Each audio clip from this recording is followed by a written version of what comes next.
Okay, so everyone, thank you very much for coming back, and trust you had an enjoyable lunch and didn't get too drowned in the rain. I think it's a day for submarines rather than boats. And I'm just going to cut over to Pedro. He's going to make an announcement there.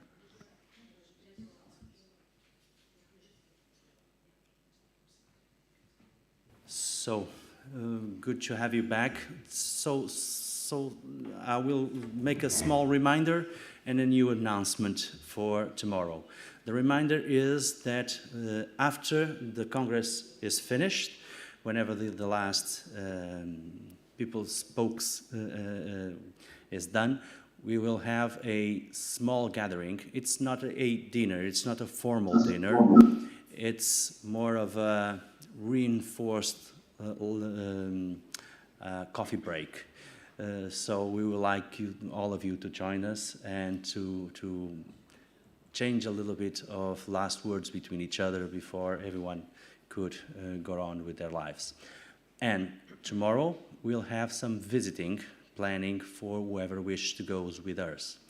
So for the visiting, we are dividing this in two halves. The first half will be held here in Vildekunde, and we'll be visiting some museum that is related with wood shipbuilding here in Vildekunde, and also we'll be visiting a 16th century carrack replica that we have floating in our harbor.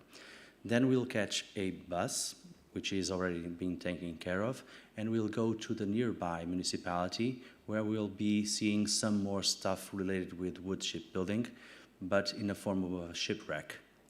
So we'll be not visiting all of it, but they will be showing some of the artifacts that came out of that shipwreck and have some information about that shipwreck that was found a few years ago. Then we will return by bus again here to Vildekunde, and we hope, if we can manage to keep the schedule in the right order, to be back to Vildekunde around 1 p.m. tomorrow, okay? So which time do we meet here tomorrow? we will be meeting at 9, okay? And I would prefer, because everyone knows how to come here, that we could join join all the people that will be doing the visiting will join here. But if you prefer, because of some other personal matter, you can join us near the carrack replica, which is nearby the river, okay? And then we can all be together and start doing all the visiting that we'll be doing tomorrow. Okay, so I hope you enjoyed the rest of the day, and I hope to see you in the reinforced coffee break. Okay, thank you. Thank you, Pedro. And I'm just going to pass it straight over to Cyril Droski, who's going to chair this afternoon's session before the coffee break.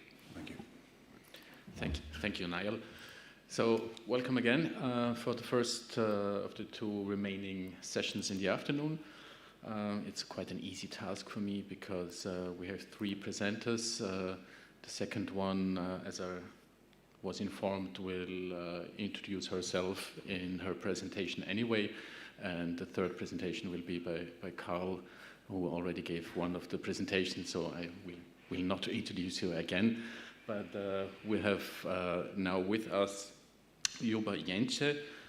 She's a freelance artist from Slovenia, and her professional life, she left tourism and economy already 30 years ago to work now in intangible heritage, and she is researching and documenting the intangible heritage in the protected area of the Notriansky Park at Cernica Lake and the Ljubljanica Basin, so Ljubljansko barje, and the surroundings, and all other regions in Slovenia. As an appreciation of her work, she also received a Medal of Merit for this work of the Slovenian state, and as well she received a special mention for this task by Europa Nostra for her work, especially for the transition of knowledge to young people. And I would like to welcome you and invite you to start your presentation. And as far as I heard from you, you have a movie at the end of your presentation, so the last third of the presentation will be a movie. Thank you, Cyril, very much. I'm very honored to be a part of this group. Thank you for having me here. Thank you, Miran. Without his work, our dugout, Drevak, wouldn't be on the list yet, perhaps. And thank you also for hospitality of this kind personnel of municipality. So my task is to present you a tradition that is still living in Cerknica Lake. And this boat, I met him years ago. Drevak is in fact made of a tree, Abies alba. And in first years in 1988, when I started to listen to these voices of people, I heard sometimes that when they would be going to the forest, they would be listening to the trees. Which one wants to be cut and which ones would like to grow. And then whenever somebody would cut the tree, he would ask, give me your wood. I would give you mine when I will die, when I pass away. And here is a short video with, can we get sound, please?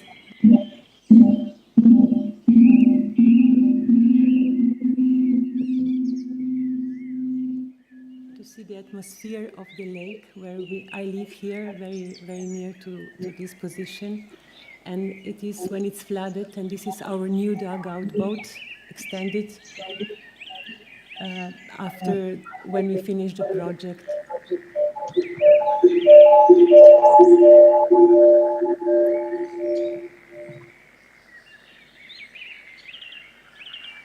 It is the area of nearly 300 species of birds, nearly 300 caves. It's hydrologically, geomorphologically, biologically connected to the wider region of Ljubljanica River. I'm sorry for the sound.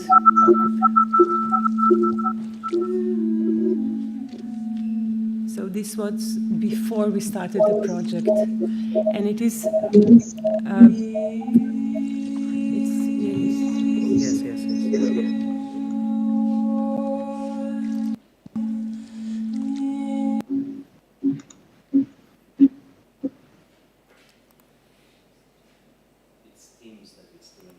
Yes. Yes. But we can go on. It's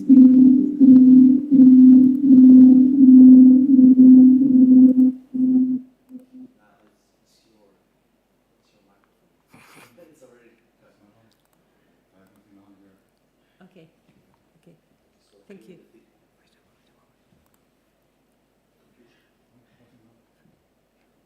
So when we speak about expanded dugouts, we usually think that it is a one log expanded, but our boat is cut. When it's cut into the shape of buckwheat, then it's cut on a half, dug out by the sides, and then planks would be put in as a bottom. Just what's happening now? Okay. No. Aha. So and this. Oh my gosh. Go back to nature. Yes.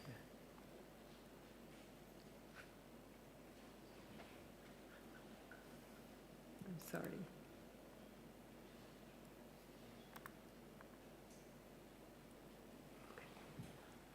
Okay.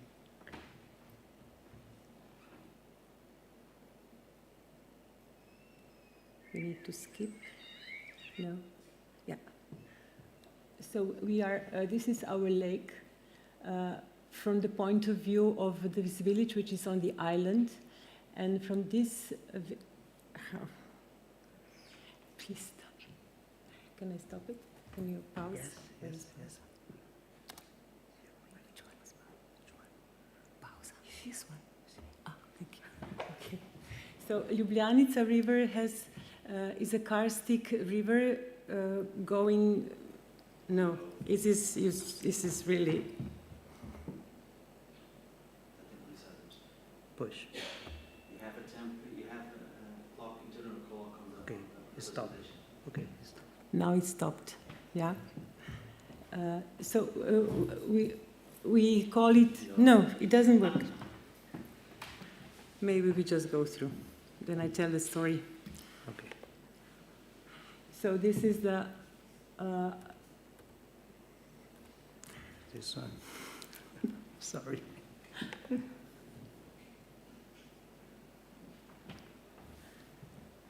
But this will be again.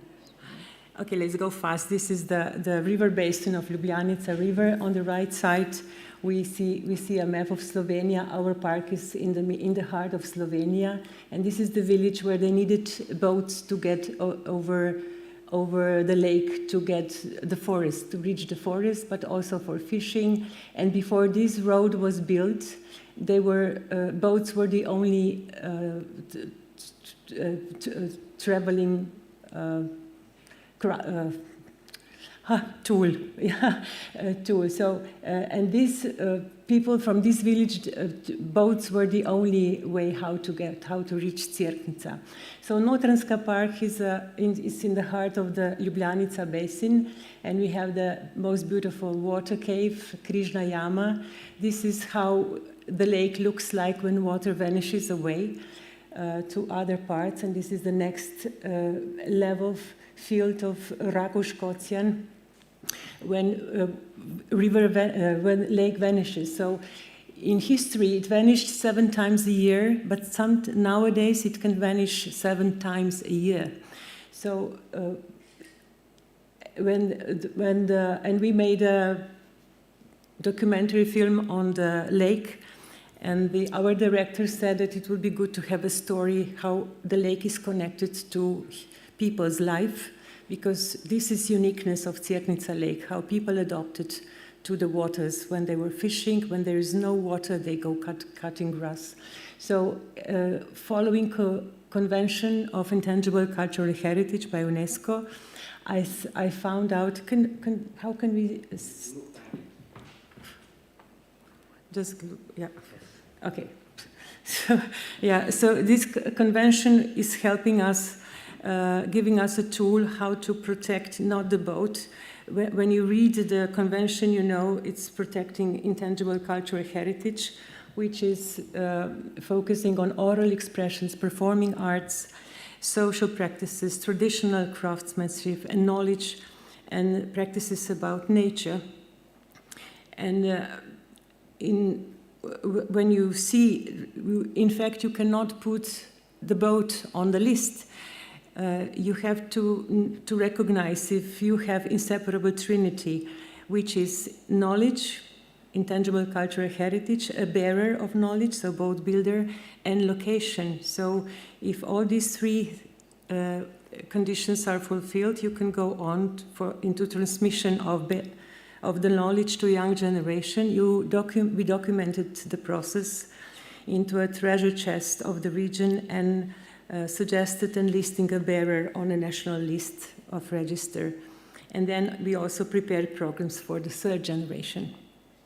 So the second condition is to have traceability of boat builders. So we found out that in 1911 there was a boat builder at the lake, Yuri Godesha, and the next one was Martinčić Alois.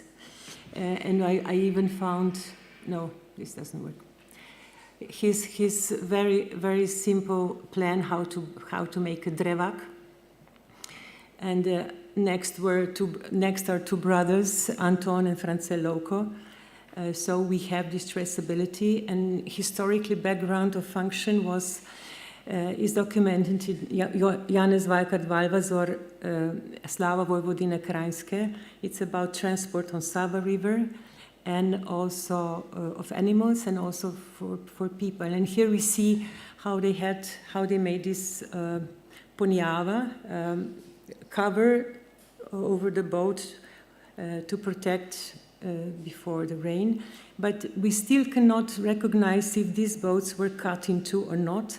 But in 1737, we have Richard Pocock writing about the boats that were made from 3 parts.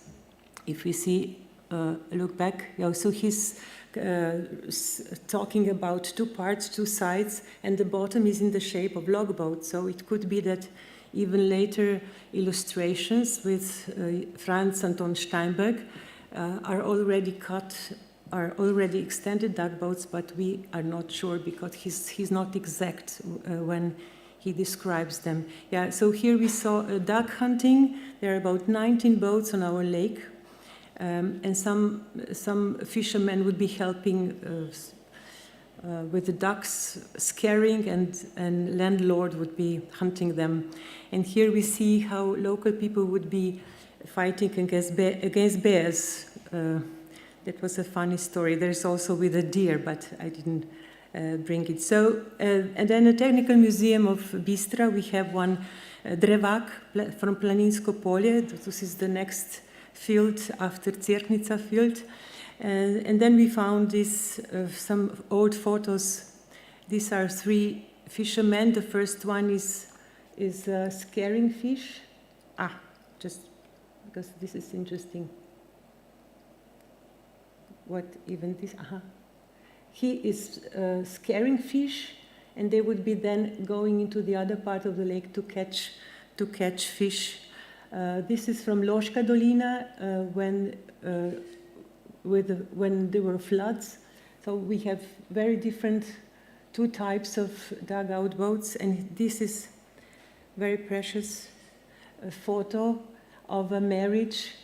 They came with a dory of a bride, and there are 24 people on two drevaks with musicians and food and even the child coming on this. And it was used for social life and transport at Cerknica Lake in 1925-40, and then this one is from Ljubljanica River. So for catching fish, this is not allowed nowadays, but this is when the water went away on the lake, they would be putting drevak to stop the river and then would catch fish. So here is another drevak from Planinsko Polje, which is now in a museum. And for forestry, they would bring, so there is no street yet, so they had to bring horses, all the tools on this side of the lake to bring logs. So you see here is drevak. It's already extended, and logs, and then they would make a splow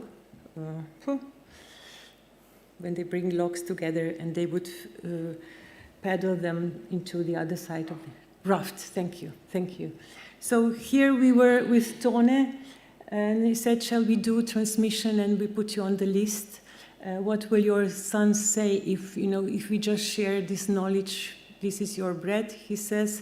I got it from old masters, and I want to give it to further generations. So this idea of Young Guardians of Heritage was in fact how to train a new type of guides in a protected area, not only for nature, what is usually nowadays, but also for intangible cultural heritage. So 30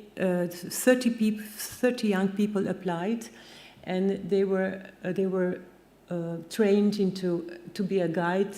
So they had to know all about Notranska Park, about UNESCO Convention, background of each craft, and they had to find old people on their own.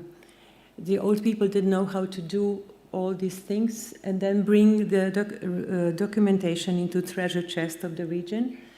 And as a result, so I suggested four regions of crafts, handcrafts, not only boat building, but also forging, because for our boat, to connect the boat, you need nails that are handmade. Nails, you will see later. Flax growing and distillery of essential oils. And this is also a story of a tree, fir tree, because the fir tree gave a log for the boat timber for the roof, wood for cradle and coffin, but also they made essential oils from the needles and corns from the tree. Yeah. So they went through the program, and I suggested that in first 5 years, young guardians would become in 2 years training. If they would keep 5 years of work, they would become guardians of heritage, and in 10 years they would reach to be a masters of a field they would choose. And I have to say that they really enjoyed very much, and some of them took 2 or even 3 fields of handcrafts. They found old people, you see, they made interviews, and old people were very happy to share. So we were lucky that we still have intangible cultural heritage in the region. And yeah, so it's so part of the group would plant, would go into forest for cutting trees. Part would do flax growing, and some would be in forging workshop, preparing nails for the boat. You need 120 nails for the boat that are in special form. And in woods, young guardians of heritage would gather all the grains to be and brought to a heritage house to be then distilled in essential oil, because our house was the first distillery under Austro-Hungarian Empire in 1894. So it is a preserved location anyways. Yeah, so people were socializing with the project. There were more than 180 people in the project. Nowadays, we don't even know how to pull the flax, how to scotch it, how to make threads. And very important is that we had a partner not only from a chain of museums, handcraft museum in Norway, but also High School of Forestry and Wood from Postojna, near Postojna. So young people would be learning how to find the tree, document the tree, and then how to do the work for boat building. So this is the way how to connect the parts of the bottom of the boat together. So it is a plank in the middle, and then they make holes for the nails.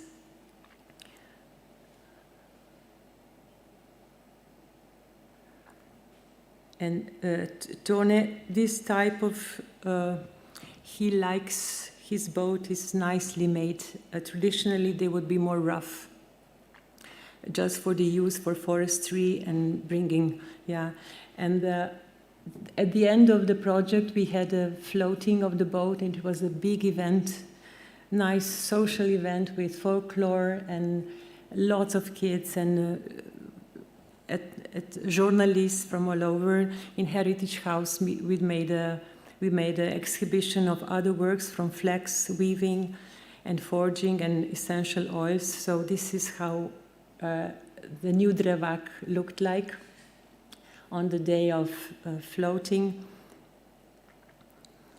And UNESCO representative Marietka Hafner was becoming a godmother of a boat. So they had an honor to be the first on the new boat.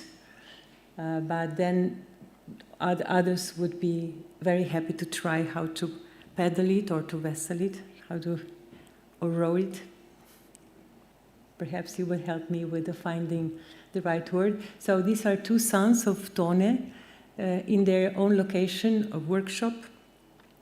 And he's so proud that he could pass over his knowledge. And in Heritage House, we make programs for children. We bring them to forests, we teach them to weave, how to make flags. And now with the boat building, I thought, how can I bring this program into kindergartens. So I made a new song. I create a new song, and I teach them new song, and they were happy to sing it. Just maybe here I show that these are the old singers from the village and kids. And here's the old boat builder that he brought all the tools into the cultural home, and they were really attentively listening with parents, yeah. So this was the way how to connect all the generations. And Municipality Cerknica supported the film we will see later that is now given to all the schools. Yeah, so how to bring young people in our workshops, yeah, how to weave, and then, yeah, we all have now this issue nowadays. So these schools, these scholars from high school of forestry and woods, they were very happy to join. Thank you. Yeah. So it looked like at the end, our project has huge impact, influence in the region to the people, to the local people. They were very happy to come, to join. So it really is, as convention says, intangible cultural heritage of the region is when people are identify with it. So nobody owns it. You only have bearer of the knowledge, but owner is the whole community. And when this memory vanishes, it's all over. So, in fact, this work is, archaeologists have boat, and we have all the other that goes around the boat. So, we are very happy that we could connect the archaeological findings from Ljubljansko barje to Cerknica Lake, a living tradition. So this extends 5,000 of years of people's presence and the way of life in the region. So I would like to thank you now. We think that thinking the future needs thinking with heart in the hands. And thank you very much for your attention. Muito obrigado pela sua atenção. Thank you. And I suggest now that we see this short film that is put on the list.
Feliz, você quer ver a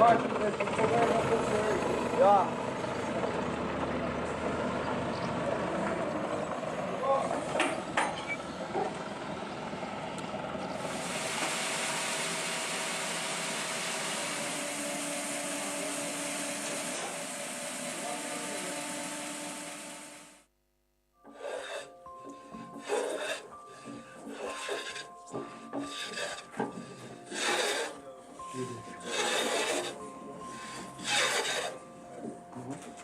Faço um brinco aí de tua. É, vida. O bilho draize. A mutima dvojišo. Tu so pa skuble. Tu pike se zravne. Poznaš tu. Tam je besu Harova blizu vas. Kire so dajali čebre. Škafe.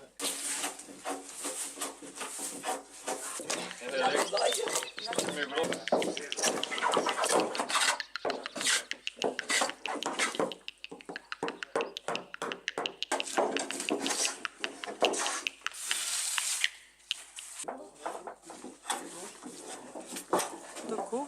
In kaj mora biti? Kako mora biti? Čutiš, da je enako debelo. A ja, da po celem enako debelo. Ja, tu, ne.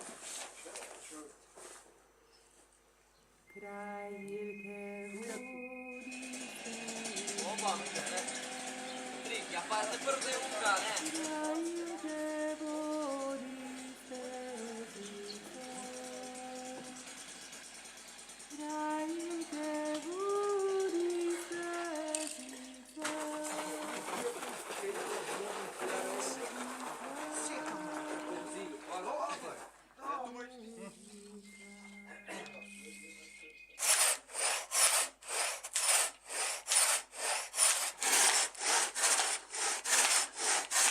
Popravek. Možeš tam po... Skoči po 20 dina.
Dobar, gremo okoli. V redu.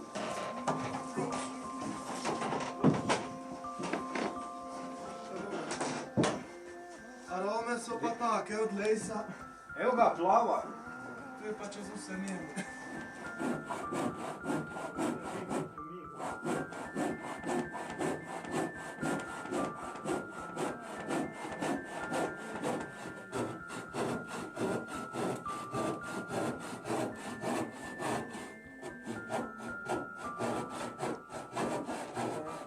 Skratka, saj prvi del je hrastov, pa na začetku ona je tudi hrastova zaradi tega, da je bil trden les, ker tle se recimo zadene čon, če je okolo obrnen ali pa sprednji po teh krivinah je ničkeno. Ničkeno boljši. Ker tle je za teoretično.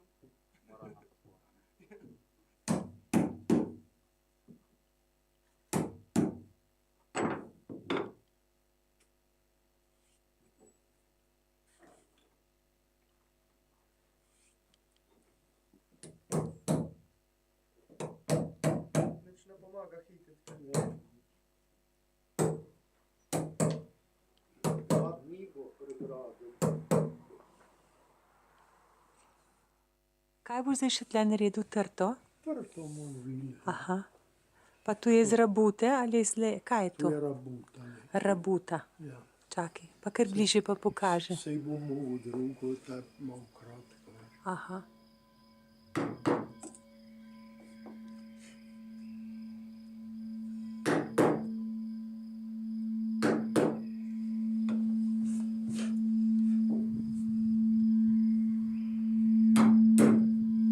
Letnico, ne?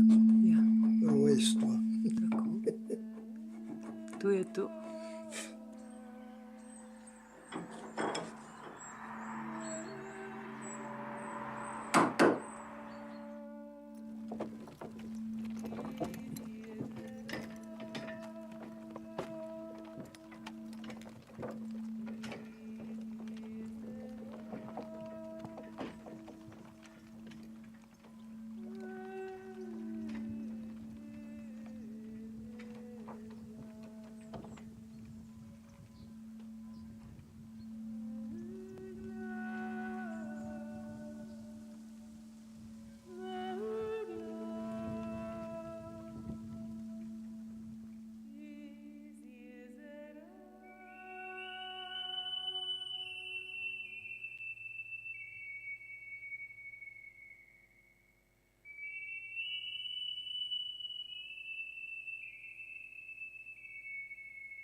Thank you.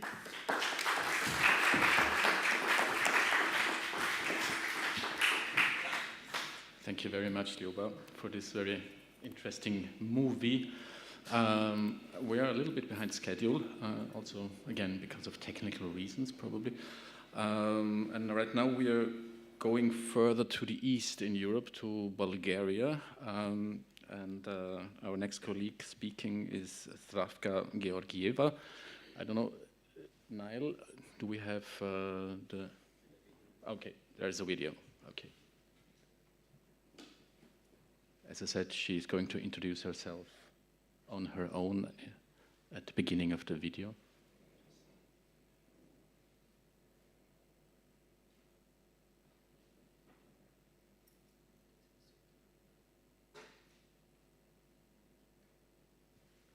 Hi, let me introduce myself. My name is Zdravka Georgieva, and I am affiliate researcher with the Center for Underwater Archaeology in Bulgaria, and currently I am PhD candidate at the Center for Maritime Archaeology in the University of Southampton. I started with my career in maritime archaeology in 2015, working on a permanent contract with the Center for Underwater Archaeology in Sozopol, Bulgaria. And I was working there for 4 years. Thereafter, in 2019, I started working for the museum in my hometown of Nesebur, where I worked for 1 year. Then I started my PhD in 2020, and I'm almost finishing with my PhD at the University of Southampton. I would like to thank you for the invitation to present at the first early watercraft conference in Portugal, but I am deeply apologize that I couldn't make it face to face there with all of you. And another thing, I also deeply sorry that Miron Erich hasn't got the chance to finalize his dream by his own, but I believe that he is with us these days in the conference.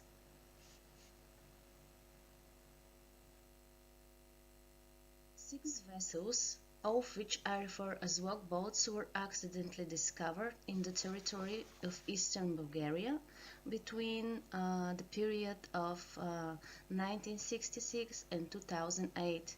Two of them were found in a lake covered by silts. Over here is the lake.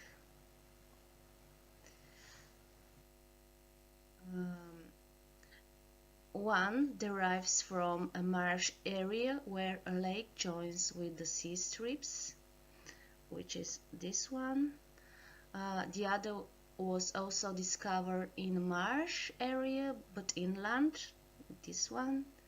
And two were dredged up from the deep waters of the western Black Sea, over here. So, I started my research journey of the Bulgarian walkboats within the framework of my master degree, my master dissertation at the Center for Maritime Archaeology in the University of Southampton, as I first considered that some of these lugboats were prehistoric according to the initial reports about the contexts of their discovery in close distance from Chalcolithic and Bronze Age lake settlements. Because at the time of writing up my dissertation, I didn't have the funding to C14 date some of the walkboats, I approached their research as I proposed tentative dates based on relative dating and parallels with walkboats from other regions, as well as with some archaeologically attested prehistoric artifacts from the region having similar technical characteristics. Two main reasons triggered me to undertake the research. The first one was that very little research has been carried out of these vessels, but a simple record of their finding, in part due to their chance discovery. And the second reason was that little attention was given to the river and small-sized seagoing transport in Bulgaria. The maritime interaction in the western Black Sea region during prehistoric times is evident only by the distribution of goods such as salt, pottery, copper tools, figures, and so on, as part of the exchange network. However, no references about the type of water transport were mentioned as an aspect of this diffusion. Clues about the use of water transport along the coast and the coastal river and lake waterways could be deduced from the existence of numerous inundated prehistoric settlements. For example, the area of Shabwa, the lakes Varninsko Езеро and Белославsko Езеро, the southern area of Cape Urduviza, the mouth of Roputamu River. So, in this way, the analysis of the six walkboats established a baseline in the study of the early watercraft in Bulgaria. The methods that I used in the research were traditional surveying of the walkboats through drawing plans and compare their technological characteristics with similar from other regions, such the main source that I used was McGrail's walkboats from England and Wales. Additionally, RTI or reflectance transformation imaging was applied as a means to recognize small-scale details of the workboat's house in revealing the process of hollowing out and what type of tools might be used. The aim of using these methods was to try to put four of the workboats in a chronological framework due to the lack of radiocarbon dates for them at the time. From the brief reports for two of the workboats, it was written that these are dated in the medieval period. The one to the between the 7th and 9th century AD, the other to the 12th, 14th century AD.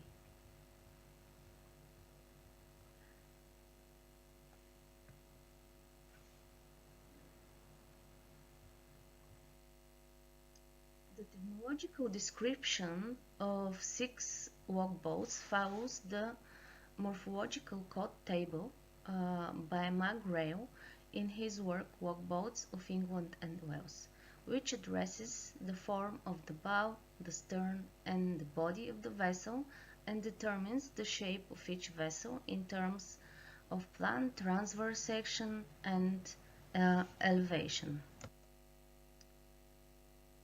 So now let me introduce you the description of the technological characteristics of each of the workboats by starting with the earliest discovered one, workboat Ezerovo.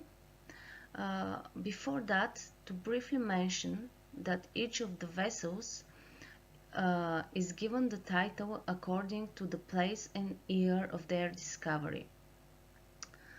So, workboat Ezerovo was discovered in fragmentary condition in 1966 near the village of Ezerovo, near Varna Lake. 5 timbers were dredged up from a depth of 9 meters during the construction of port. The timbers belong to the starboard and port side, and the surface of the wood was highly decayed, so their level of preservation is poor. The initial report by the researcher at the time, Goranka Toncheva, states that the fragments are of an oak tree without reference to the source of information. According to Toncheva, the original hull was 4 meters long and about 48 centimeters wide. Similar overall size was estimated according to my analysis for each of the timbers individually.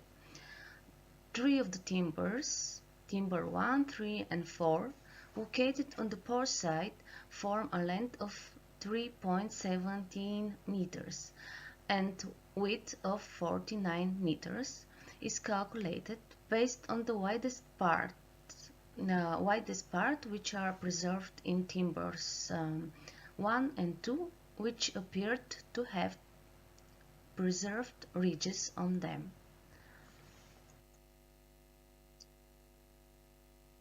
This is the plan. It was found in a marshy area of the village of Skala, situated in the region of the Upper Thracian Valley and the region of Burgas. The hull is highly crooked in some parts with splits at the bow and stern. Numerous oval holes have appeared on the sides and at the bottom, but their origin is debatable so to whether they were deliberately bored or are due to decay. Despite the cracks, splits, and holes, and shrinkage, the overall preservation of the hull reveals its subrectangular shape and flat bottom.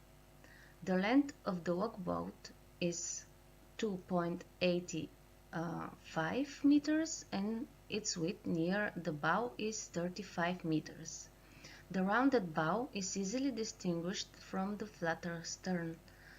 There is no evidence of previous presence of interior fittings such as ridges or bulkheads in the construction.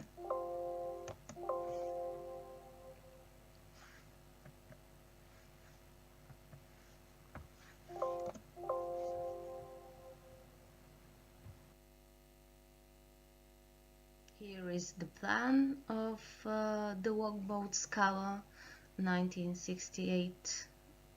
You can see the cross sections, the plan view.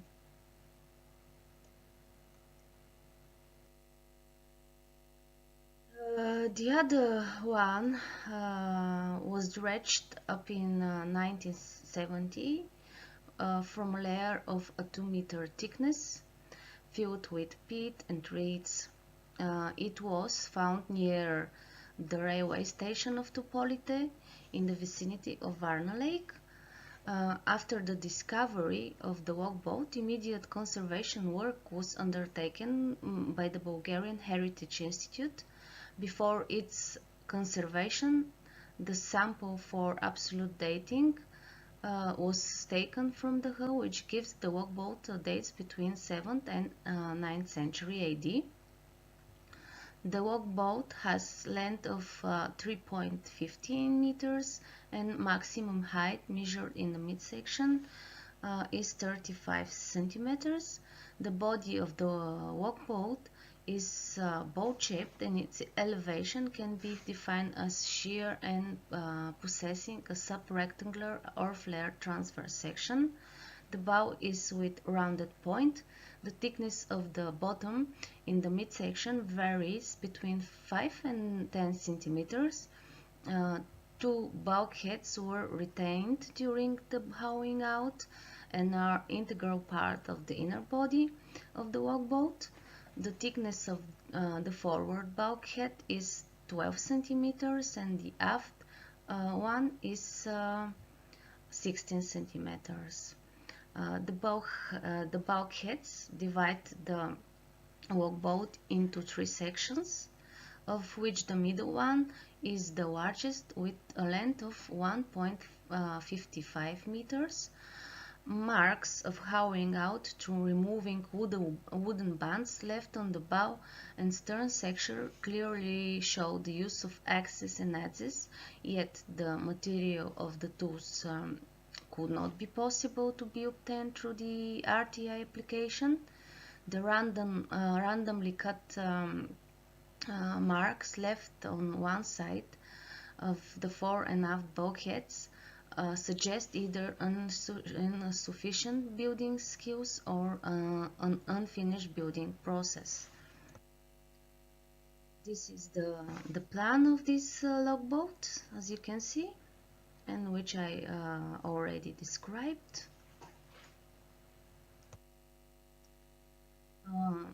This vessel was found in the vicinity of Burgas Bay, where Lake Mandrenskoe meets the sandy beach close to Note shipyard. It was found in January 1975, washed up on the sands after a strong storm. A considerable portion of the hull was missing, most of the port and starboard sides, as well as the superstructure of the bow. After conservation, the walkboat was put on a permanent exhibition at the Regional Archaeological Museum in Burgas. The walkboat is made of mountain ash. The preserved length of the hull is 4.15 meters and the maximum width measured at is 65 centimeters. The height of the stern, the best preserved part of the boat, is 45 centimeters with a thickness of 40 centimeters. The walkboat appears flat bottom, but the transverse section of the inner bottom show a flared shape. There are no traces of additional features such as thwarts, bulkheads, or outriggers attached to the vessel. The walkboat has not been dated, and further dating through radiocarbon analysis is unfeasible due to the use of PEC to stabilize the timber.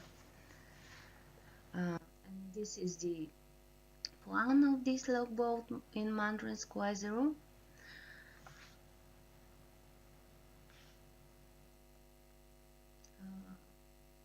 The other one that I want to show you is this walkboat from Maslinos, found about 34 nautical miles offshore southeast of Suzapu Bay in the vicinity of Cape Maslinos in 2001.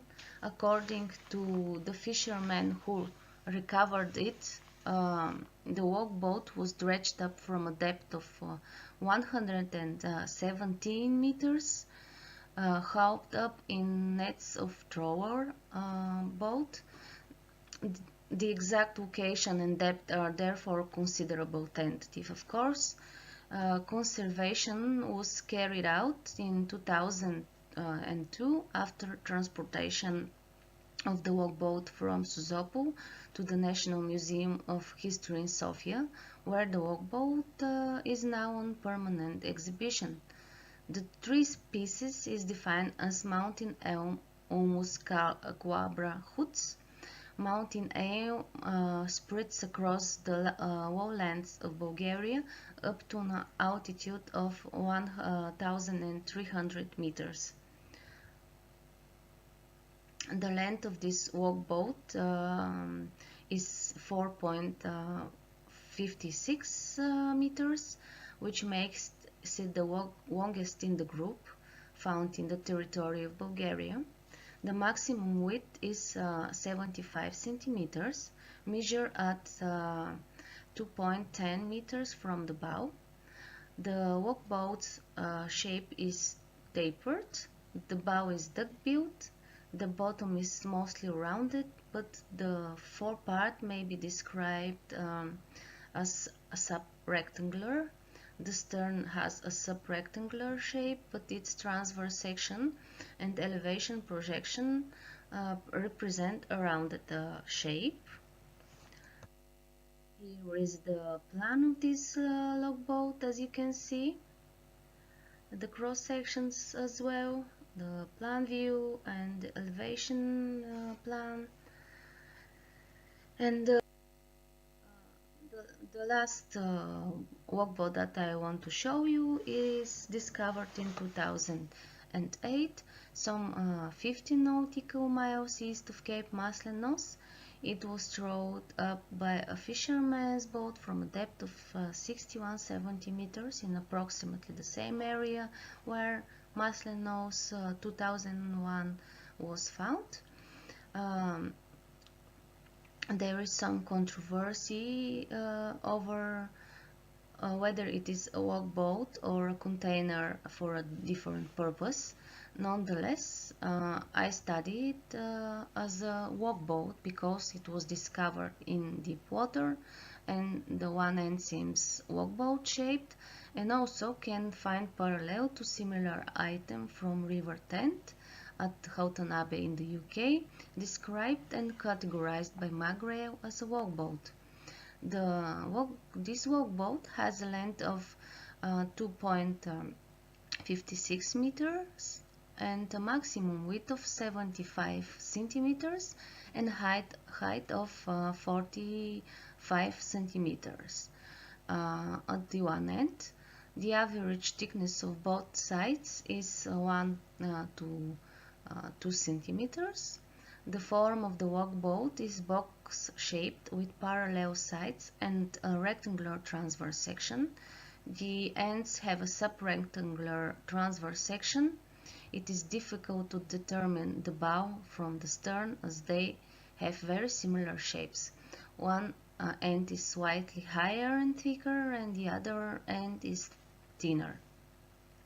The boat is flat-bottomed. Two tapering blocks carved from the trunk protrude from the floor close to the one end. Comparison with a walkboat found at Uherské Hradište from the Morava River suggests the blocks function as the base for an overhanging platform, maybe.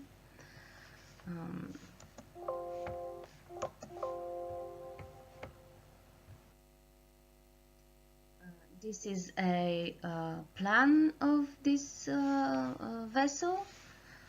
As you can see, the cross sections here as well.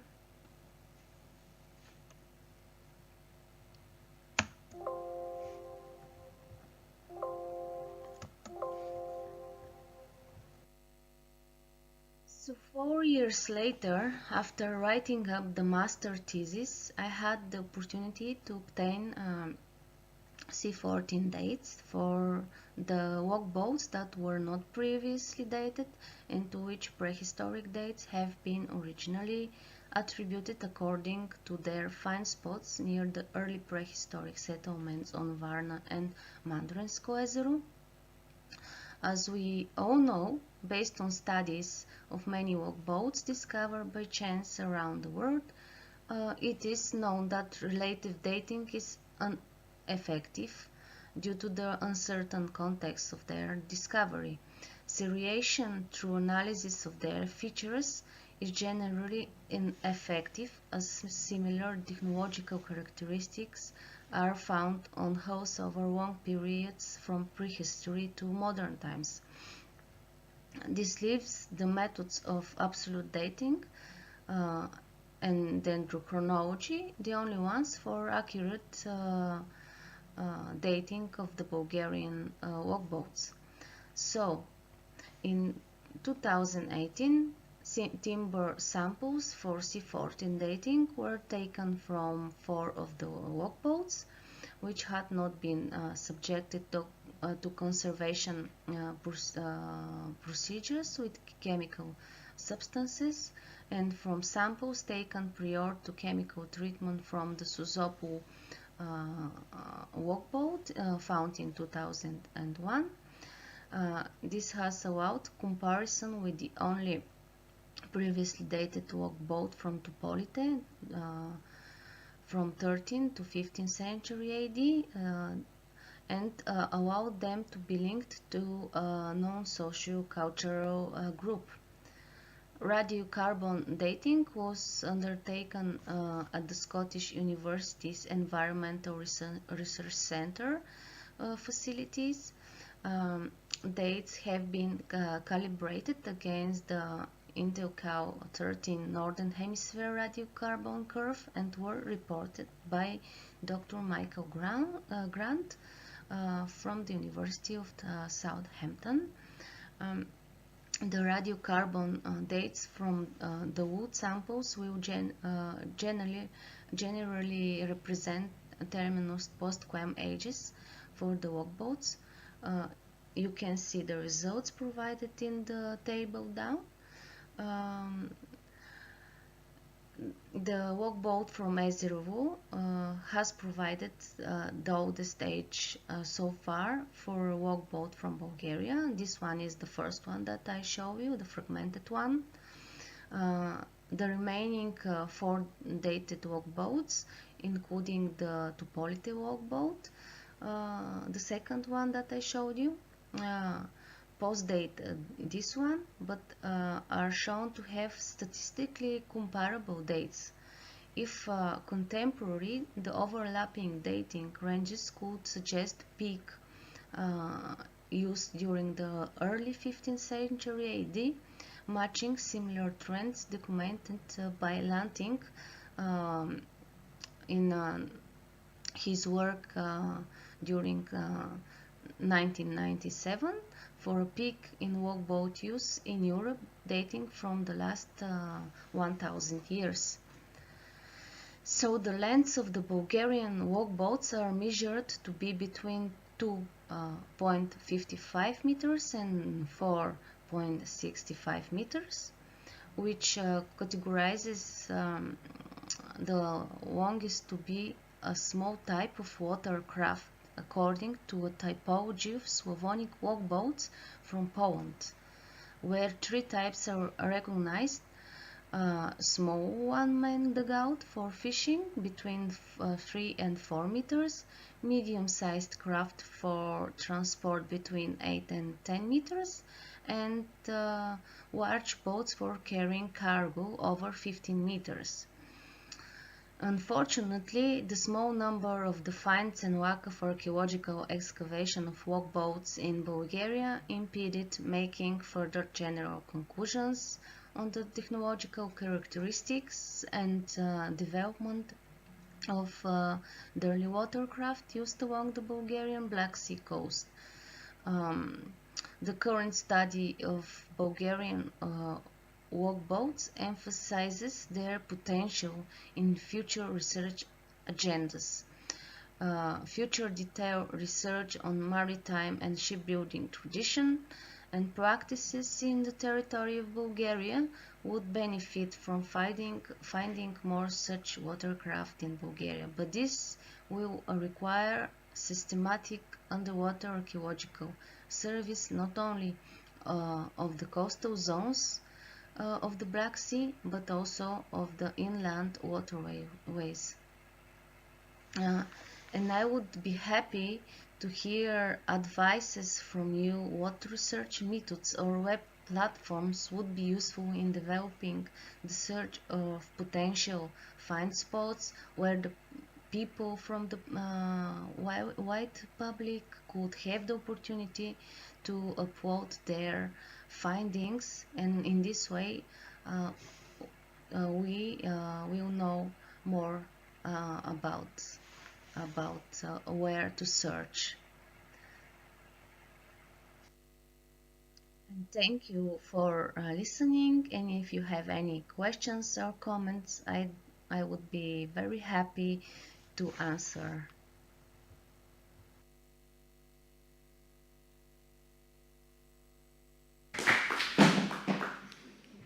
So thank you very much, Zdravka, for this comprehensive overview on the available data for Bulgarian logboats.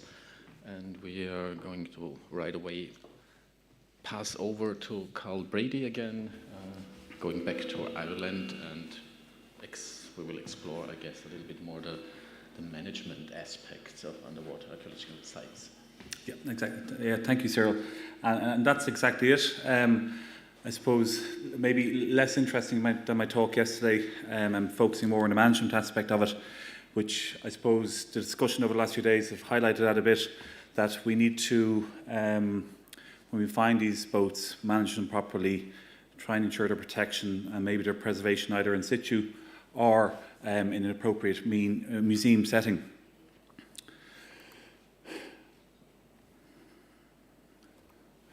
So I suppose we've a lot of logboats in Ireland, but one of the reassuring things for me is that every country seems to have a lot of logboats. So we're all facing the same challenges, and I think the Congress like this here today is important, that we can highlight some of the issues that we are all facing, so that we can maybe highlight the solutions or share solutions and work together in a collaborative way to try and resolve which are really kind of big challenges for us to face. This here map shows Lar Kruger's really good work of all the known logboats that he was able to map back as part of an EU project back in 2015 to 17, and I'm sure that probably half the logboats aren't on this map. And I look at Portugal there, I don't see too many dots, but I know from the talks in the last few days that there are definitely more there, and there must be more in Spain and other countries, and I know Ireland is underrepresented there too. So probably far more extensive, and every one of these sites is potentially a conservation, preservation a display issue. So we can't put them all on display, and I know some of these are old finds and gone and destroyed and burnt and broken up, but we have many new finds come to light as we've learned over the last few days. And again, it's a worldwide problem, as we can see, that we have these boats all over the world that need issues. And I suppose my talk will focus purely on logboats because whilst they form the majority of our ancient watercraft, we know that skin boats were in use for a long period of time, probably from Mesolithic times right up to the modern day in Ireland. But we have very few, if any, actually no prehistoric finds of a skin boat in Ireland.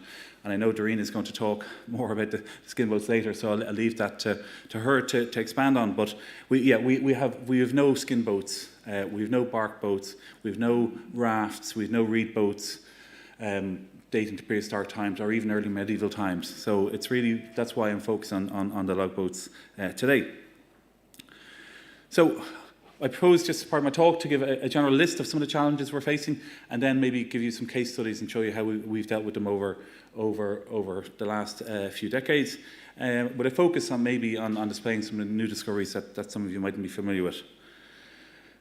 Now, in Ireland, all shipwrecks are protected if they're over 100 years old. We have really good protection towards underwater cultural heritage from a legal point of view, but legal protection doesn't always lead to actual protection. So, we can say a log boat's protected, but the weather doesn't necessarily respect the law. An accidental impact on a log boat on let's say in a river where somebody's going in to take some gravel and they don't know there's a boat there, that doesn't respect the law either. So, we signed up to the Valletta Convention back in the early 90s, where we have this principle of the polluter pays, especially in relation to development. And again, that convention, which we adhere to strongly, doesn't apply to climate change or storm events. So it's all good in theory to have this legal protection, but you need to be able to actively protect these sites when you're out there on the ground, and it's a big challenge for us all the time. And again, we all feel the effects of climate change. I brought my, as I said many times, my swimming trunks, and my shorts, my sun cream to Portugal to go swimming in the sea. But no, it's the weather forecast: rain last week, rain next week. And I don't know if this is climate change or normal, but I know in Ireland we were certainly feeling the effects of increased storms, increased number of storms, but increased intensities as well, which is having a big effect. We're getting severe floods. Last week in Cork, we got a month's rain in a day, and a town was flooded. And I'm sure this is happening across Europe and across the world. We're also getting more droughts, so we're suffering. Ireland isn't known for its sunshine, but we are getting increased rates of droughts every summer. Well, not every summer, but every couple of years. Whereas before, when I was a kid, you might get a kind of a mini drought, maybe every 10 or 15 years, and now we're getting them every few years. It's been highlighted again. Capacity can be an issue, and that can be capacity in relation to state resources to deal with new finds, trained people, whether they're underwater archaeologists or archaeologists who work along the rivers. It can also be expertise in the commercial sector as well, and we can have limited other state bodies who might have a role in protecting heritage, maybe directly or indirectly. They can have limited capacity to do these sites. And as I'll show, a lot of these log boats that turn up need resources. They need people, equipment, time, and it doesn't always, you can't always put all those things together at the same time. Again, many of these cases turn up during storms, and there's an urgent need to respond very quickly to go out and save a log boat before it gets washed away down a river or out into the sea. And we can't always do that. If I get a call, today this log boat, just turned up on a river in flood, that may be gone by the time I get back to the office on Monday. So we don't have a kind of a rapid response team there on call that can deal with every case. And sometimes it's weeks or months, and sometimes years before we can actually respond to news of a discovery. Again, I said, the high level of resources required, whereas people, equipment. We saw in some of the talks today where people are using cranes or forklifts to lift boats or horse and cart, but we can't go out there and lift a lot of these vessels ourselves. So you need sometimes to collaborate with other institutions who might have those resources as well. And you all have to be ready at the same time to respond to these. Access to the sites can be difficult. Not every site turns up kind of on your doorstep on a nice part of the river where there's a pier or a slipway you can launch a boat or you can walk down to it. Very often they're in isolated parts of lakes and rivers. They could be in shallow water where you can't get a boat up to. They could be dangerous in relation to rapid currents or swampy shores. So access can be particularly different. And then obviously the weather conditions. I look at the river out here, here in Villa de Canto, and it's in total flood. It's a murky, muddy river, and if there's something turned up on the shores there and you to go diving, you'll probably be swept away, or you'll struggle to see what you're dealing with. And very often, as divers, we have to work in zero visibility, which can be challenging enough because you don't necessarily know what you're dealing with as well. So the weather, the wind, if you're going out on the boat, the wind is a big issue, especially in Ireland. We've these constant southwesterly gales and winds coming up that can make going out to sea or even in the lake quite difficult as well. I suppose from another point of view, new technology is great, and in my talk yesterday, I highlighted that people are using these new recreational side-scan sonars, fish finders, but this is leading to a lot of new discoveries. And when people discover a site, they want an instant reaction. They want us to go out and dive them and respond to it. And if we don't, what we find with some people is that they get a bit frustrated that they've made this amazing discovery, and they want something done about it, and they go and dive it themselves, which is you need a license in Ireland to dive a wreck over 100 years old, or they start to interfere with it. They can sometimes accidentally and unintentionally kind of damage artifacts or the boat itself, or damage the context, the archaeological context, which might be sealed, which can be important for understanding the formation processes in relation to these sites. So yeah, lots of people finding stuff with drones and aerial photography now, but it puts a lot of pressure on us because everybody wants a response to every new discovery like that. They want us to respond, and I say we're a small unit with limited resources, and we try our best, but we can't always please the general public. And even though we are a state-funded body and we're there to serve the public and the heritage, we can't do everything when everybody wants us to do it. And following on from that point, social media, 15 years ago it wasn't such a big thing, but when a discovery is made, it automatically goes up in social media. And then there's a clamour in the newspapers, maybe the radio, to respond to this and say we mightn't be ready. We could be on another job, and we're put under pressure to go in and deal with these sites very quickly. And social media, people want an instant answer. They want to know what's found, how old is it, how important is it? What are you going to do with it? Are you going to lift it? Where is it going to go on display? And it can put us under a lot of pressure because we don't have the answers. And so then you get criticised a lot for the state not responding, not caring about the heritage, whereas in fact we just have limited resources.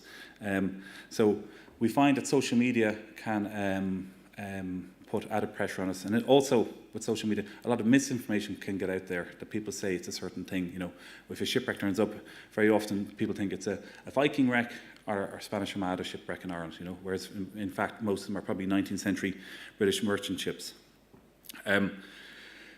When we go out on site, very often, we have to rely on the help of the people who found it, if they're willing to engage, and most people are.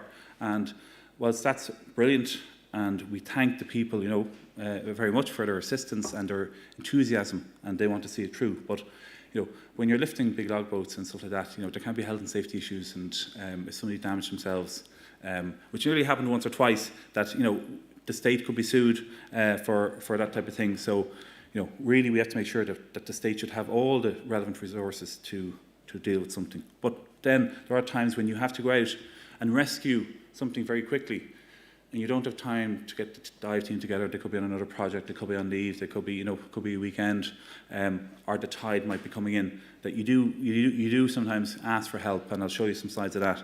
And people very willingly give it, which is brilliant.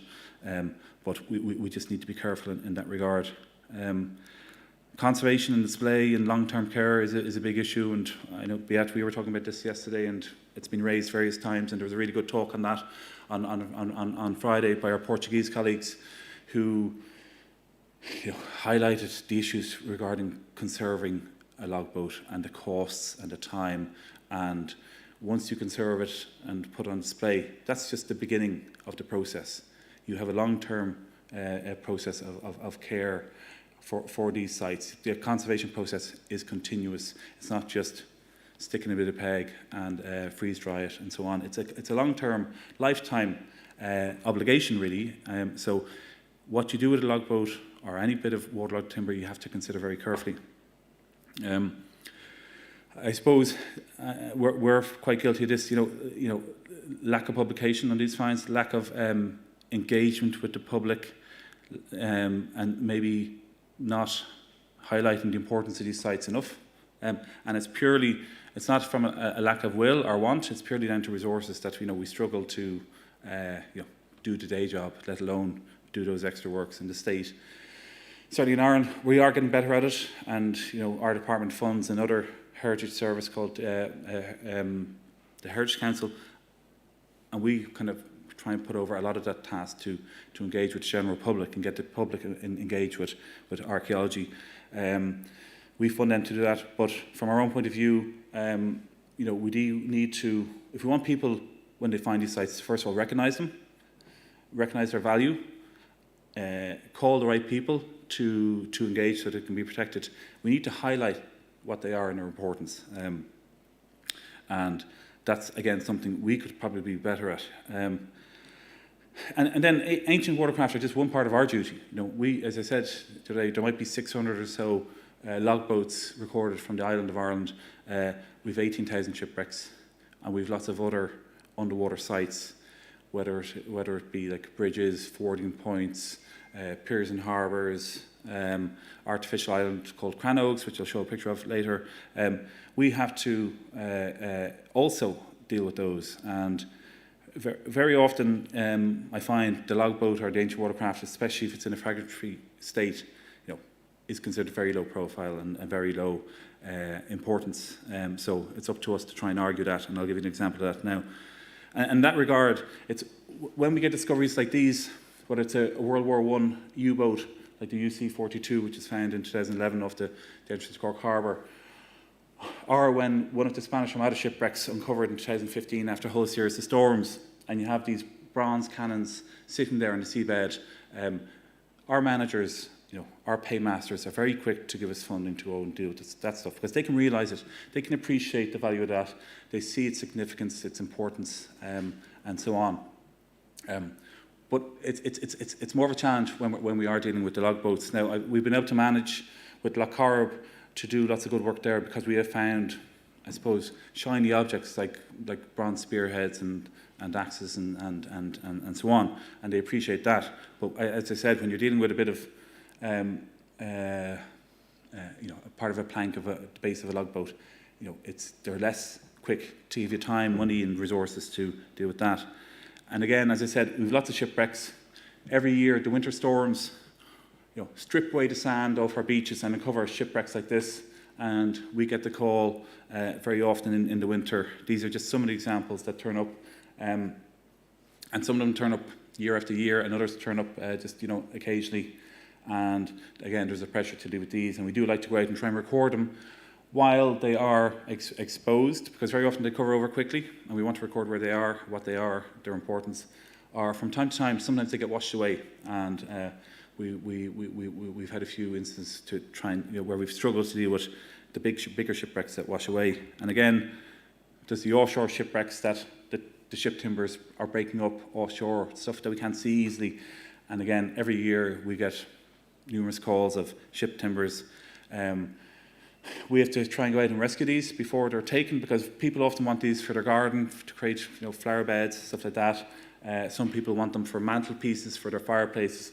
Other people want to carve them up and for decorations. So we're competing with all these things, and we can't always get to everything, or even these ship timbers or the shipwrecks, because it's a struggle. We have a huge coastline, a huge body of water to deal with, whether it's at sea or in our rivers or lakes. As I said, climate change, a big issue, weather events.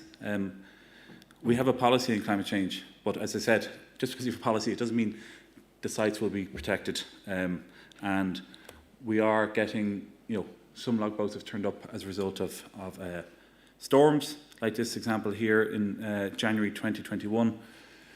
This was in the middle of COVID. the country was in complete lockdown, but we got permission to travel to take a look at this, and we got this photograph of the base of a log boat turned upside down with a stake driven through it. One of the finders who came across it wanted to protect it and stop it from getting washed out to sea, because he'd seen it a few days and it had been washing up and down the shore. So, but luckily he didn't do any damage. And then we started getting several reports from various people who found this, who also came across this log boat and wanted to make sure we did the right thing. So we would respond by, gathering a team. At this stage, we could only get 2 people. Myself and another colleague went up to Sligo, and we were lucky that we knew some local archaeologists up there who were willing to assist us with the recording of the boat. And the idea was that we would remove it from the sea, wrap it in plastic, and keep it wet until we can get it to the museum. This is the team here. And it's only a small section of a boat, 2 meters long, maybe just about 1 meter wide. And we just needed to uncover it. And then we started to take measurements, record it. And then we wanted to wrap it up in plastic. We stood it up just so it would aid us to wrap it up in the plastic. And I suppose it's kind of surprising. It looked quite small on the ground. But when you stand it up there, it's quite a big piece of a log boat.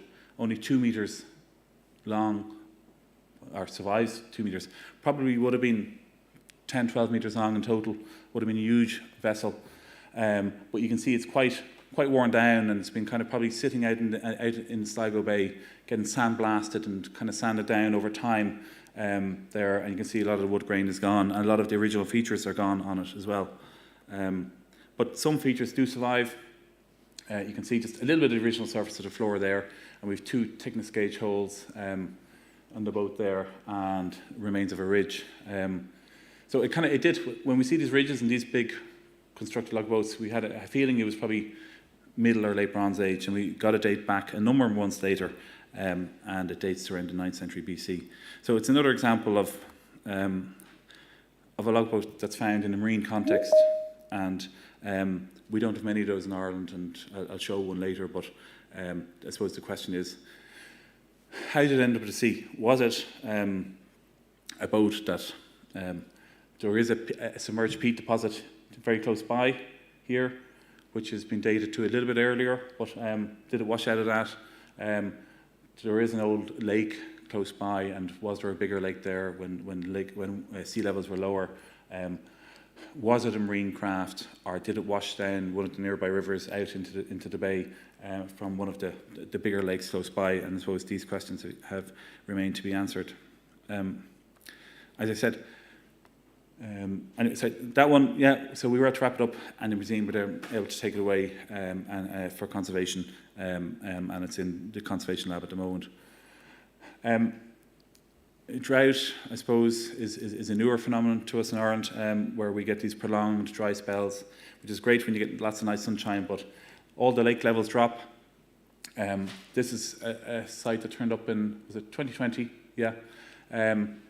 This here is an artificial island, our canoe, I suppose the equivalent of our pile dwellings, an island here built up of soil and stone and wood and piles, and this young lad was supposed to be studying for his exams and went out wandering, and this is his back garden basically, and stumbled across this. And the first thing they do, they pull it ashore, and then they call us and say, "We've found this log boat, we've pulled it ashore, what do we do with it?" We're like, "Put it back in the water, because it's going to dry out," especially in so which they did. And so we came up and took a look at it, recorded it, sampled it, and then deposited it back in the lake, out in deeper water, where hopefully, if the lake levels drop again, that it won't become exposed. But again, it takes manpower, and we did rely on the finder here, we just went up for a look, and we were able to kind of do the job on the day, but we can't always do that, and sometimes we have to plan a project to go and do it there. That's just the log boats found here, and here's this artificial island here, which is now heavily overgrown with trees, but it would have been a wooded palisade, kind of like almost like a fortress. located, and there are a couple of other log boats known from this lake which were found in the 1920s. And that's just a photogrammetric model of it there. But so we got it dated. We kind of expected that it might be contemporary with the artificial island or the Cranoke, which might be 5th century to the 12th century, but it's a little bit later, which might indicate that Cranoke was in use right out into the 15th century. So that's interesting in its own right. I suppose another kind of good positive outcome from this site was that, apart from discovery and having new information, is that when this young lad found it, it hit the headlines and he was all over the news, the radio, everything. He became like a mini celebrity for like a day or two, and he was a very confident young chap. But the state examination history people got interested in it and asked us for information on the boat. So we supplied them with some photographs, and they included it in the state examinations. So it's reaching out to the younger people out there who might get the opportunity to, might spark an interest in early watercraft. So that was a really positive outcome. And even my own son did this exam, but he brought it home and he didn't know. He said, "Show me." I said, asked him to show me the paper, and he did. And he said, I asked him, I said, "Do you know who that is?" And he said, "No." I said, "It's me." So and I think he failed the question. So I'm obviously not teaching him well enough about history and archaeology, but this lad then also became popular in his school because he was able to do an exam with his own picture in it there, which is kind of cool. So again, more sites turn up, low water. I know Niall's been working on these boats here in the River Boyne, but River Boyne's a funny river where I feel it's not just droughts that are turning up the boats. They did a big dredging job further downriver from here in 2006, and I'll show some images of that. Some log boats that turn up there, and they stripped away all the silt from further down, and it seems to have a knock-on effect upriver where all the silt has now been dragged down, and it's uncovering sites like these here. And again, one of the problems with us when these turned up, we found this in 2017. Yeah, we didn't have the resources to deal with it. The museum wouldn't take it. They said, "Look, we don't have the space at the moment." This other one here, I think 2013, and you can see it's kind of slowly degrading over time. We was kind of hoping, we haven't done anything with them because we were hoping the museum would take them, but they haven't yet. So they're still in situ, and I hope that I hope they're still in situ and not in too bad a condition, but it's something on the long list. Again, another drought case. This log boat here, 2010, turned up, and it's one that has turned up 3 or 4 times over the last 50 years. I think it was first found in the 60s in Loch Uachtar in Derrys, and so I went out and had a look at it, said, "Look, let's try and do something with this and bury it." So bury it deeper in the lake so it doesn't turn up every year. So we went out. This can be the glamour of underwater archaeology, scratching around in the mud with all the eels and the critters down there. But we lifted the boat, recorded it, sampled it, and could identify these wood borers here, these chironomids, and they're basically fly that sink their larvae into there, and you can see little holes there, and they bore out and eat away at the wood. And if you don't cover these sites in mud and sand, they will get destroyed very quickly. And that's just a drawing of the boat. We also have a role, we assess all planning applications in marine environment and lakes and rivers, but not every development, but most of them. And a number of log boats have turned up, like this one here. It's turned up in Drogheda again, but on a land development in a reclaimed area, kind of, which I know, Niall, you were involved in that too back in the day.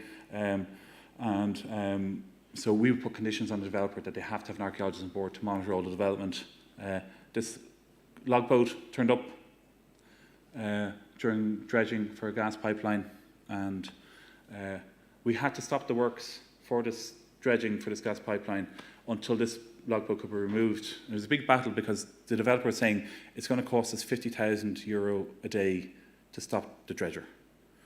Dealing with the logboat wasn't the financial cost. It was, so you stop the dredger for 3 or 4 or 5 days, and it's $250,000, and it's hard to fight for that, But we did it on this occasion, and the logboat has turned up. It's a late Bronze Age boat from a marine environment, which I think Niall was talking about there the other day. So that's it. But the question is, you save it, you get it into a museum, and now it's sitting in storage. And ideally, you'd like to see it on display. And we'd love to see a boat like this on display. Other dredging jobs, we're not so lucky sometimes. The log boats turn up in fragments like this, and you have to try and piece them together. This is a commercial archaeologist did this, and you're just sometimes left with fragments, and these still have to be analysed. We also deal with random discoveries like this. I'm focusing not on the Boyne, but this is the River Boyne again. And this turned up 2016, and we told the museum we'd go in and rescue it if the museum would take it and conserve it. And they said, look, it's not very impressive. Like, what is it? Is it important? And we're saying, well, we won't know if it's important until we date it. But we eventually convinced them to take it.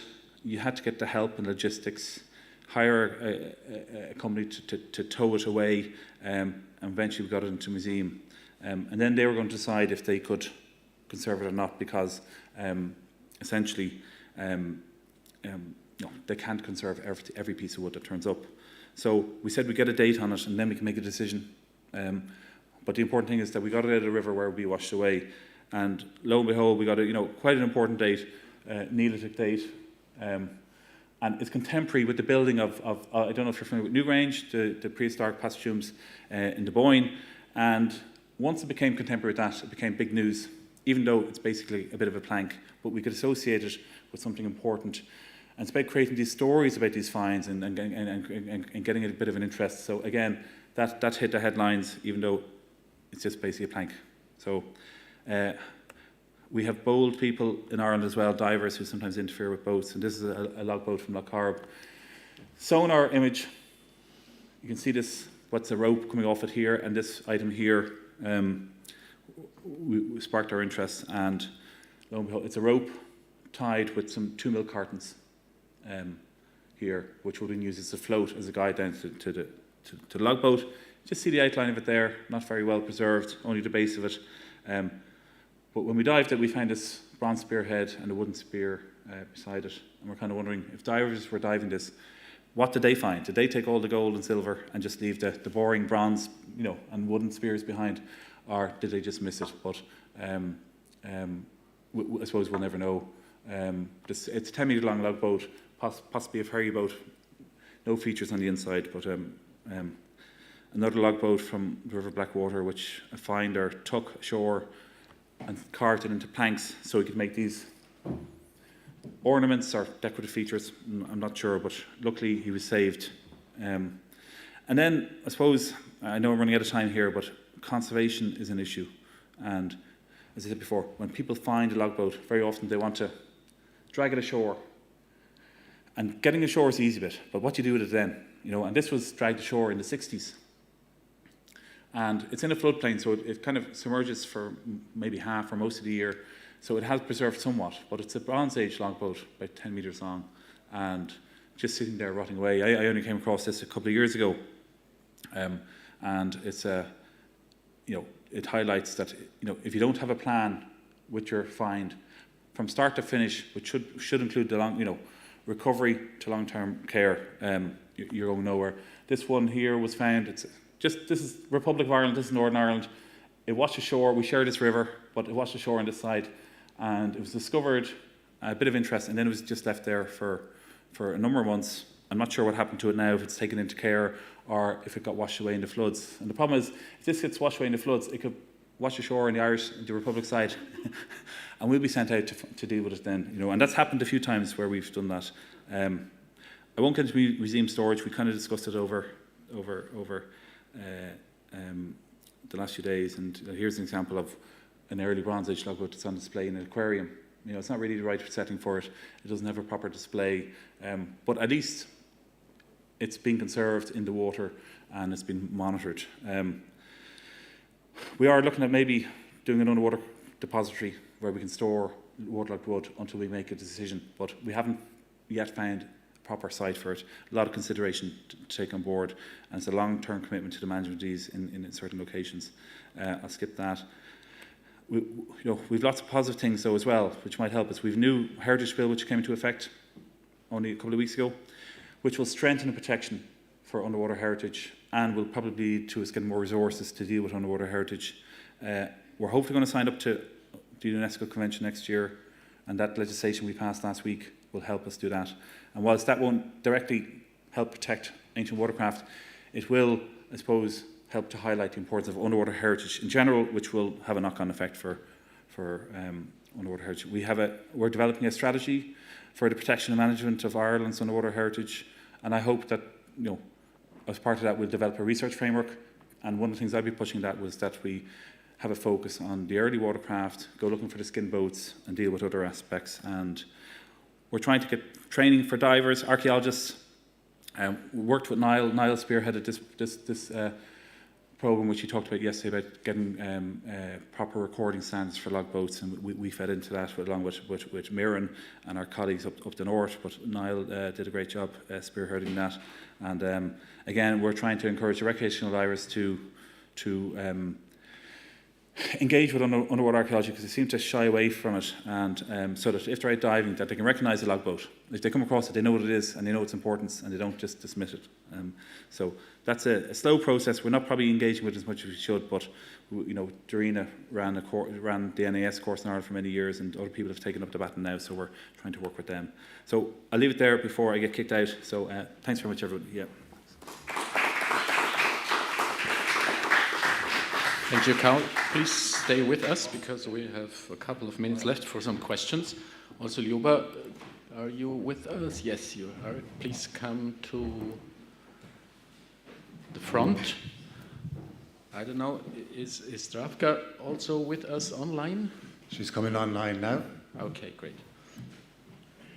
So, thank you so much for all these interesting presentations. Do we have any questions from the auditorium? There's the first one from Bob. Hello, Zdravka. Very good to see you. Bob Holtzman here. Hello. Hi, Bob. Thank you for a very nice presentation. I wonder how late in history have logboats been documented in Bulgaria, and are they similar to the archaeological examples that you discussed? Can I have the first part of your question? I didn't hear it. How late? What is the most recent historical documentation of logboat use in Bulgaria? Actually, we don't have any historical documentation of any logboats from Bulgaria. The ones that I research are the only ones, so we don't have any historic ones. But we do have historic documents of use of boats from monks in the vicinity of monasteries, which are close to river waterways. However, it is not mentioned that these are walk boats or what type of boats are these. So the monastery still existed, but the historical information is relative to 15th, 16th, 17th century. So that is the only information that we have. Okay, so historical documentation can't really shed much light on analyzing the archaeological examples. Yeah, we don't unfortunately have any archaeological examples, and only these accidental finds. And even though we don't have any images of those type of boats that were used by the monks at the time, so unfortunately no information so far. I'm continuing to search in the archives, but still no information so far. Okay, thanks very much. You're welcome. There's a next question here. Yeah, this is also for Zdravka. Really interesting presentations, everyone. But I just want to say that with regards to dating logboats that you find in collections and so forth, I've been dating all the logboats I can find in collections in southern Sweden, and almost all of them come back to the 15th century, so not so surprising. But I just wanted to say that with regards to peg, I wouldn't shy away from dating the peg-treated boats. You can try to wash it away with water, soak it in water, centrifuge it, wash it in acetone. It will give you a slightly wrong date, but it will give you a ballpark date, right? So you'll be able to distinguish between a medieval boat and a Bronze Age boat. It won't throw it off that far if you wash it. So I wouldn't completely exclude your peg-treated boats. That's it. Thank you very much for this information. I didn't know that it would be possible to be dated precisely in that way, so I will have this in my mind, and we'll try to extract some samples. So thank you very much.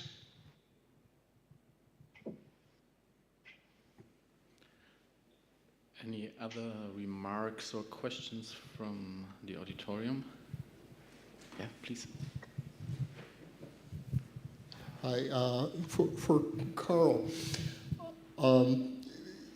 So many challenges that you enumerated, so many vessels that are subject to those challenges.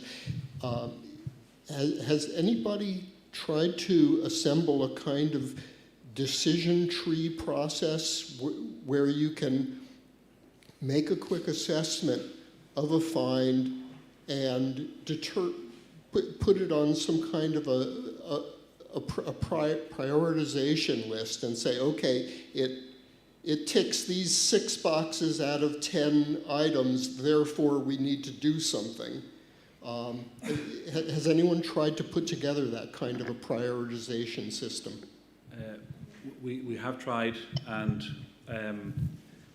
only a couple of years ago, because the issue has become more difficult in recent years.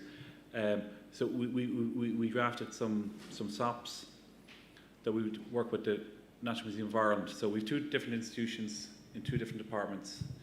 We protect sites in situ. The museum protect the object when it becomes movable, like an artifact. So whilst we have the resources at the moment to maybe go out and rescue something, the museum are really struggling with resources in relation to conservation. Their conservation lab is full at the moment, and they don't really have capacity to deal with waterlogged wood. But we did try and develop some operating procedures to deal with waterlogged wood when something's found. But it's kind of got lost over a couple of years, just during COVID, and we haven't got back to it. But yeah, it's a good idea. It's something that's essential that we can kind of maybe go out, assess something, do a rapid assessment, maybe take a sample, get it dated, and then make a decision whether we keep it or not.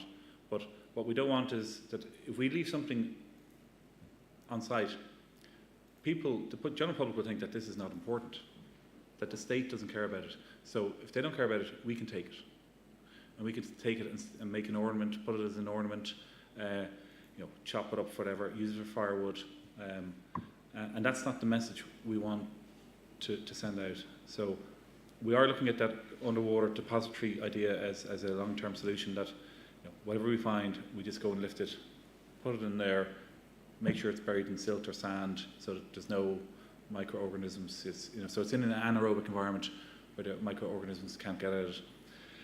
And we leave that problem for somebody else for another day, and hopefully another generation, that they'll come along in 50 or 100 years and go, what are we going to do with all this waterlogged wood?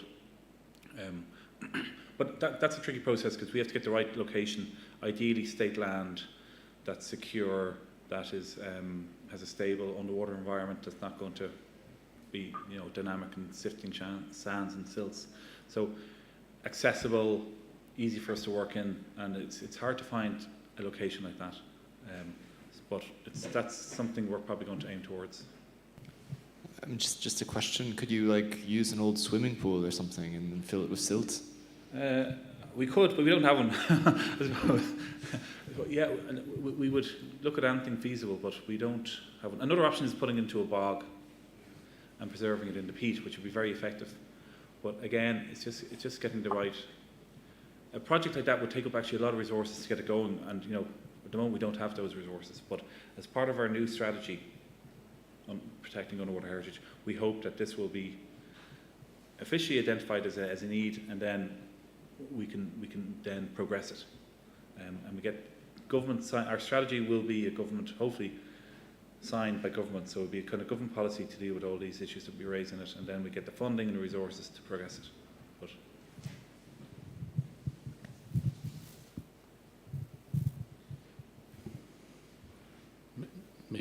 maybe a remark on that as well. Maybe it's not very feasible because you have to monitor afterwards the objects anyway. So we have, for instance, with the in the dendral labs, when you store the pieces of piles in pile dwellings, for instance.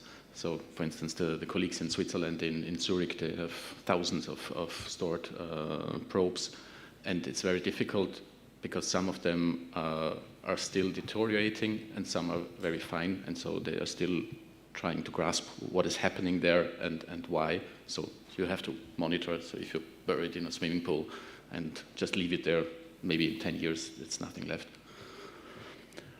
Yeah, please. Sorry, it keeps happening. Another question about Slovenia.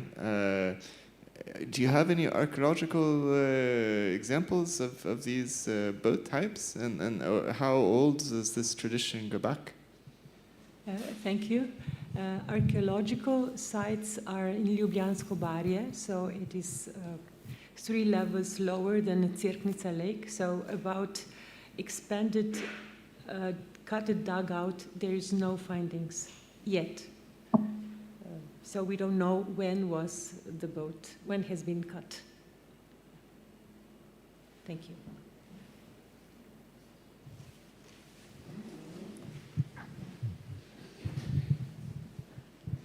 Hi, I thought your film was just beautiful of the building of the boat and the skills of the craftsmen. It's just wonderful. And I'm sure it gives them a boost that you, coming from outside, you kind of, make their work worth a lot. You're endorsing their craft, the actual craftsmen. But the boat, the way it is built with the tree nails with the smooth surface, they build in Jakarta or Indonesia like that. It's the only other place I've seen that wonderful smooth. You initially think it's from one piece of wood, and then you look and there's all these invisible joints. So it's just wonderful that's craftsmen are still doing that. So wonderful that you've recorded it. So congratulations, yeah. Thank you. Was that a question?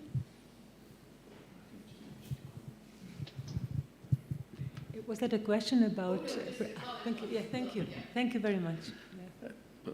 Maybe I can add a question to you as well, because also in your presentation, Carl, we saw the importance of engaging with the public, and you highlighted that, and also the question how we can raise the awareness. And you presented this program of the young guardians of the heritage there. I don't know, maybe I missed that in your presentation, but what is the motivation of the young people to take part? Because we see this in I think all over Europe in associations, maybe traditional associations that exist already since hundreds of years, taking care of the local history, but they lose all the young people. It's in most cases it's a bunch of old white men, and they have no young people joining them. So what is the secret? Thank you for this very question coming from life. But one thing is that I'm a great enthusiast, in love with the heritage, so I'm giving this impulse back for singing and storytelling for nearly 40 years. But I found out that my son, our son, he wanted to be a blacksmith. Beside university, he wanted to have this blacksmith workshop, so we had to build it, and he started on his own. At the same time, I saw that Tone, the boat builder, he has 2 sons and 4 grandchildren. that have in their genes this living with the lake, but he could not transmit the knowledge. So with the help of this great partner, Atle Øve Martinussen from Norway, we brought this wider perspective about the importance of the heritage, and then they started to move. And it was the first time in the film you saw the young grandson of the old trying to do the work. It was the first time that that little kid came back from the screen, from the computer. So it was a big win. So it is really a situation for us to think, how will we survive as humanity? Because we are all behind the screen. So, and our son, he's doing his living now because of this project. So, and he's making a great movement. So all men from the Slovenia are coming to make new knives in our heritage house at his. So this is invention, but we show the way, we show the model. And it's really thanks to EEA grants and this. Yeah, but then, yeah. We also need to fight the finances and everything, yeah, but. Thank you very much. Thank you. We have 2 more minutes left before the coffee break. So there's still time for another question or other remarks, if you have any. If not, I would hand over maybe to Niall. You are more the master of ceremony. Master of ceremony, thank you very much. I think everyone's anxious for coffee now at this stage, so we will go for the break, and if we can come in and be settled in for 4:30 as well, so that's 30 minutes. So enjoy your coffee break, and we'll see you back at 4:30. Thank you. Thank you. Bye.